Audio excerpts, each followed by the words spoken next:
I'm 30F, and I've been thrilled for the past year because my fiancé Liam and I have been planning our wedding.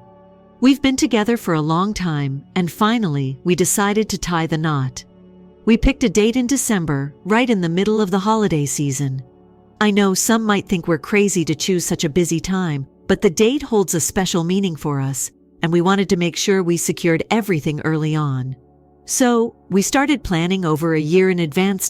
But of course, nothing is ever simple when it comes to family. The issue started with my older sister Lisa, 33F. She was supposed to get married a few months ago, but her fiancé walked out on her at the last moment. I mean, literally stood her up at the altar. It was heartbreaking. One minute she was all dressed up and ready to say I do, and the next she was left alone in front of a small gathering of our family and a few friends. I can't imagine the pain she went through. Ever since, she's been a complete mess. Our family had rallied around her, trying to comfort her, and I thought I'd been doing my best to be there for her too. But I guess my upcoming wedding was a bit too much for her to handle. Mom started hinting that my planning might be insensitive given what Lisa went through. At first, I didn't take it too seriously because in my mind, I wasn't doing anything wrong. My wedding date had been set long before Lisa even started talking about getting married again, and everyone knew about it. Still, Mom's hints started turning into not-so-subtle suggestions. One day, she called me and flat out asked me to cancel the wedding because it would hurt Lisa too much. I thought she was joking. I mean, how could anyone think that was a reasonable request? I reminded her that we'd been planning this for over a year, and that most of the vendors were already booked, with deposits paid and non-refundable. Mom didn't seem to care. She just kept repeating that if I really loved my sister, I'd want to make things easier for her and not rub my happiness in her face. That stung. I've always been close to Lisa. Growing up, we were like any other siblings. We had our share of fights, but we also had great moments together. Our relationship didn't really start to deteriorate until our teenage years. She stayed at home longer, staying close to our parents, while I moved out early for college. Since then, we just grew apart. Still, I never imagined she'd react like this. Anyway, I tried to explain to Mom that canceling everything would be a massive financial loss for us. It's not like we're having a lavish, extravagant affair. Our wedding is relatively simple. About 50 close friends and family, no big party, no bachelorette weekend, just a nice ceremony and a small lunch afterward. We've kept it low-key and meaningful because that's what suits us best. But Mom just wouldn't let it go. She insisted that a quiet wedding at a church or courthouse would be better, or even better, that we postpone everything until next summer, giving Lisa time to heal. I already pushed it once because of work, I reminded her. Liam had to go overseas for a project, and we adjusted the date to fit our schedules. I can't push it again. If you did it for your fiancé, you can do it for your sister if you really care. She snapped back. My blood boiled. Was I supposed to keep postponing my life indefinitely just because Lisa's didn't work out? I finally told her I wasn't changing a thing and hung up. Then I spent the rest of the night alternating between feeling guilty and furious. When I told Liam what happened, he suggested maybe we should consider scaling back just a bit to keep the peace. That frustrated me even more because it felt like he was siding with them, making me feel like I was the one being unreasonable. I tried to explain that it's not about the size of the wedding or the location. It's about the principle. If I gave in now, I'd be telling them that Lisa's feelings mattered more than mine. It wasn't like I didn't care about her pain. I really truly felt awful for what happened to her. But at what point did it become my responsibility to put my life on hold? I've been looking forward to this day for so long. Was I really being selfish for wanting to celebrate my love and commitment? The next week, things escalated. Lisa called me out of the blue, acting all nonchalant. She asked a couple of questions about the wedding plans, and I thought, finally, maybe she's trying to be supportive. But then, she dropped the bomb. I just think it's really tacky for you to go ahead with your wedding so soon after what happened to me. Don't you think you could, I don't know, tone it down a bit? Tacky? I repeated, dumbfounded. Yes, tacky, she said firmly. It just looks like you're trying to outdo me or something. I mean, I know that's not your intention, but it's how it comes across. I was speechless. How on earth did it become about competing? I wanted to scream at her. My fiancé and I have been together for years. We've waited our turn, worked hard, and saved up to make this day special. Why should I have to hide my happiness because she had the misfortune of choosing the wrong guy? I'm not canceling or toning anything down, Lisa, I finally managed. You're welcome to come and support me, or not. It's up to you. She hung up without another word. By then, I was fed up. I stopped responding to my mom's calls, and I avoided going to visit her because I knew it would just lead to more drama. I vented to Liam about the whole thing, and while he listened and tried to support me, I could tell he was worried. He's such a gentle soul, the type who always wants to keep the peace. I could see the conflict in his eyes every time I brought up my family. It made me worry that maybe I was being unreasonable. But then again, what was the alternative? Roll over and let them control my life forever? I didn't know what to think anymore. Part of me was starting to feel like maybe I should have just agreed to tone it down, but every time I thought about it, I felt a burning resentment building inside. It wasn't fair. Why should my wedding, my special day, be diminished just to make Lisa feel better about her failed relationship? I was stuck in this emotional limbo, torn between wanting to be a good sister and wanting to stand my ground. That's when things took a turn I didn't see coming. After that heated conversation with Lisa, things went from bad to worse. Mom kept calling, leaving guilt-ridden messages about how I was driving a wedge between the family. I ignored most of them until one evening when she called Liam instead. I only found out because I overheard him on the phone, speaking softly and looking uncomfortable. Yes, I understand, but I'm not sure that's fair to ask of her, Mrs. Thompson. Well, I think she just wants to... No, I don't think postponing is... No, ma'am. I don't think I should be convincing her. I could feel my anger boiling up, but I waited until he hung up before storming over to him. What was that about? Liam looked flustered, running a hand through his hair nervously. Your mom just wanted to talk about the wedding. She thinks I might be able to help smooth things over between you two. I couldn't believe it. She's trying to manipulate you now? It's not like that, he said quickly, clearly trying to keep the peace. She just feels like you're not listening to her concerns. She said she's worried about your sister. My sister? I shot back. What about me? What about us? I know, babe, I know, he said softly, taking my hands in his. But maybe we could scale back a little? I'm not saying cancel everything, but what if we just cut down the guest list? Made it a little more private so it's not such a big affair? You're kidding, right? I pulled away, frustration building up like a volcano ready to erupt. This is our wedding, Liam. It's supposed to be a happy day for us. It's already small. 50 people, most of them close family and friends. What more do they want? I'm not saying they're right, he murmured, his gaze soft and understanding. But if it'll ease the tension, maybe it's worth considering. I don't want you to regret anything later because things blew up with your family. The worst part was, I knew he had a point. I didn't want to have an all-out war with my family over my wedding day. But every time I thought about giving in, even a little bit, I felt like I was betraying myself. The next day, I got a text from my sister. The audacity of it nearly made me throw my phone across the room. Lisa.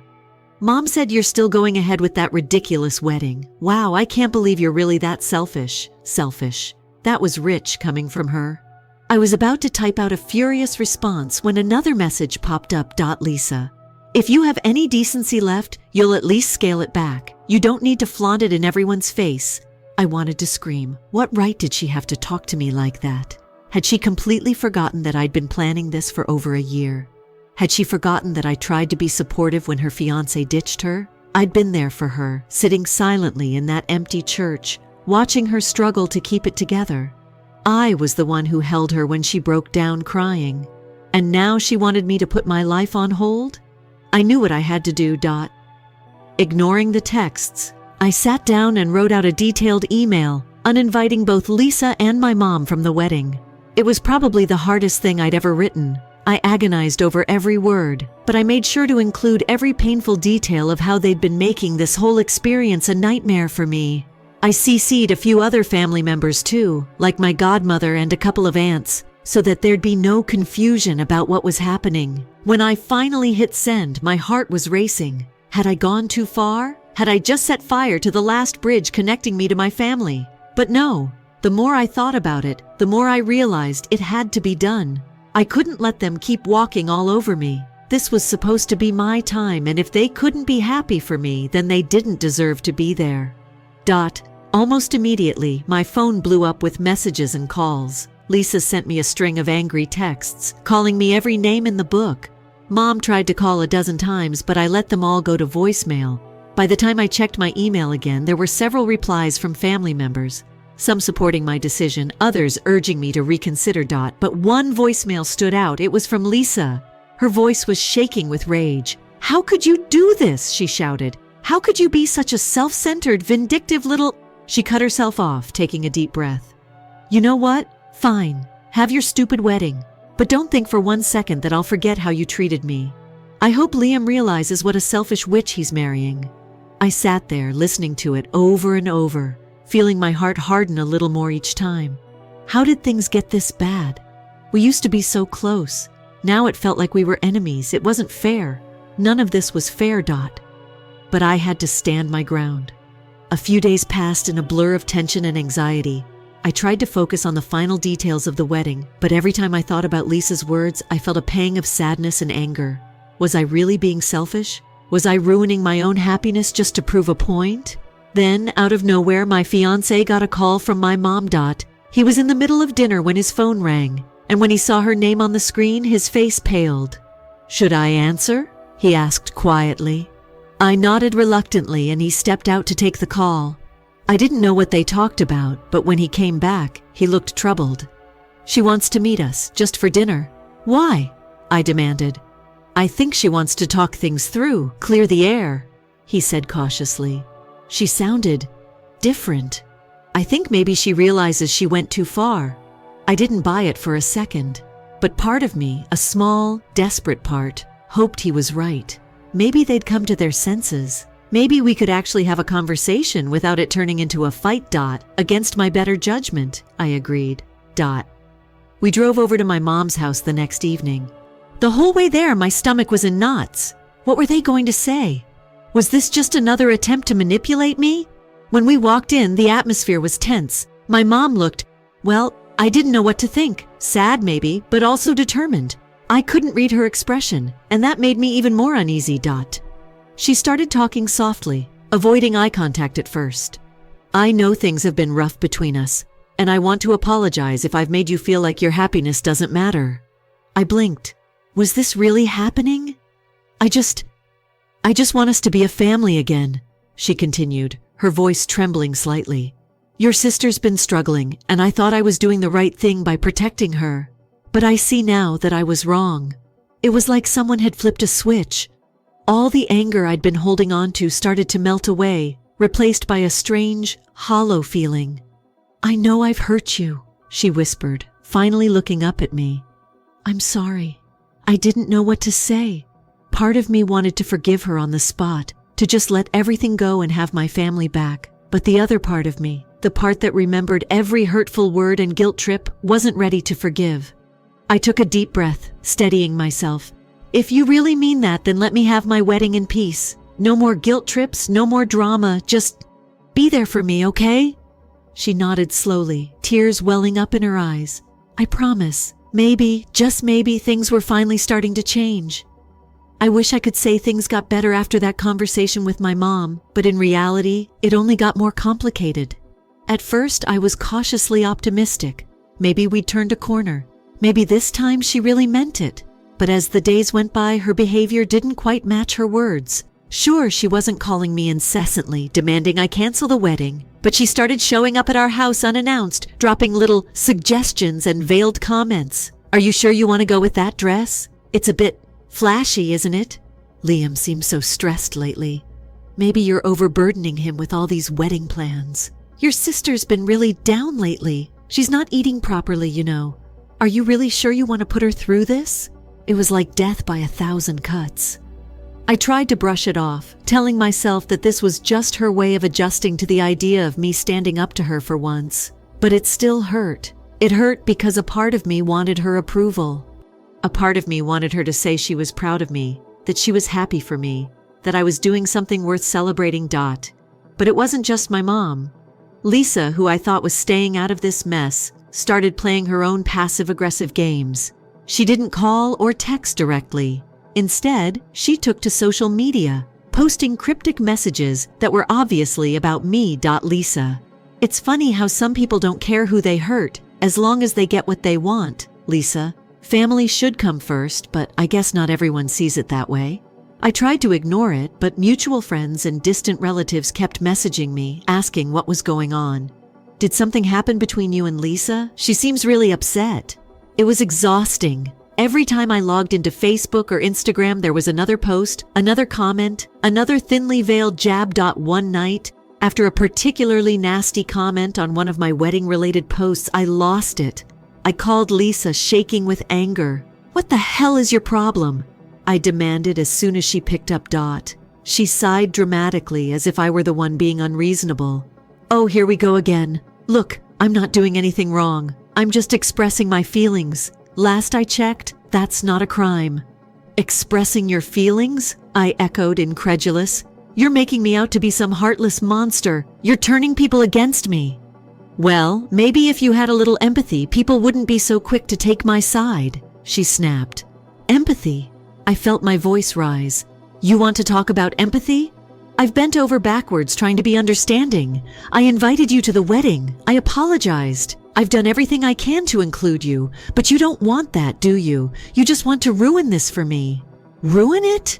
Her voice dropped to an icy whisper. "Oh, sweetie, you don't need my help for that. You're doing a pretty good job all by yourself." I hung up on her, my hands trembling with rage. This was insane. My own sister, my own flesh and blood, was actively trying to sabotage my wedding because she was bitter about her failed relationship. How did we get here? How did it get so ugly? By the time Liam got home that night, I was pacing the living room, replaying the conversation in my head over and over.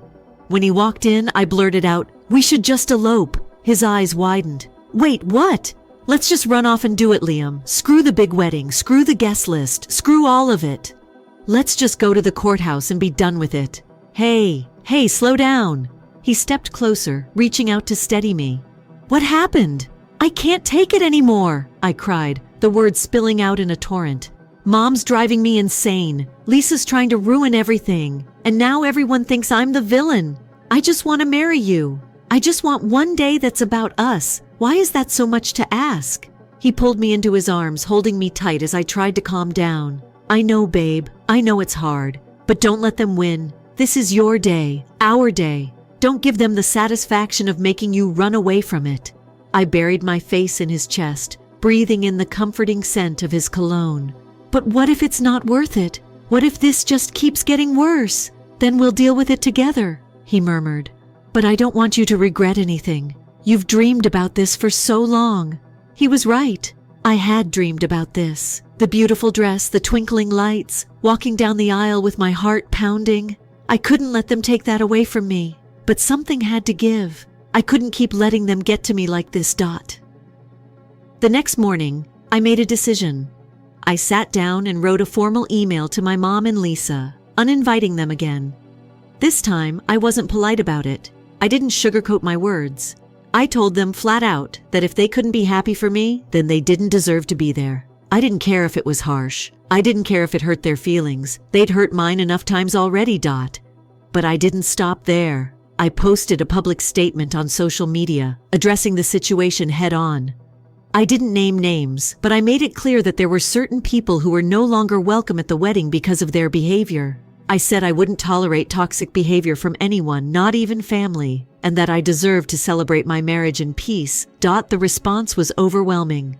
People I hadn't spoken to in years reached out to offer support. My godmother called to tell me she was proud of me for standing up for myself. Even some of my mom's friends messaged me privately, saying they understood why I'd made the decision. But, of course, there was backlash too. Lisa went on a full-blown social media rampage, painting me as the villain. She said I was tearing the family apart, that I was ungrateful and selfish. It was a mess. But I didn't care anymore. I was done being the punching bag. The final straw came a few days later, when I got a call from my uncle, the family lawyer. He wanted to talk things out before they escalated any further. I couldn't believe it. They were actually threatening legal action against me. Over a wedding. When I told Liam, he just shook his head in disbelief. Your family's crazy, you know that? Yeah, I sighed, exhaustion weighing down on me. I know.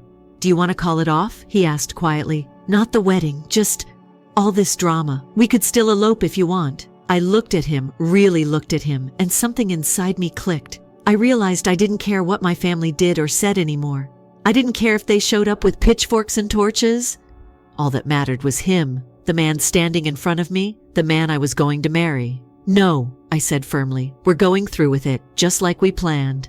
He smiled softly, brushing a lock of hair from my face.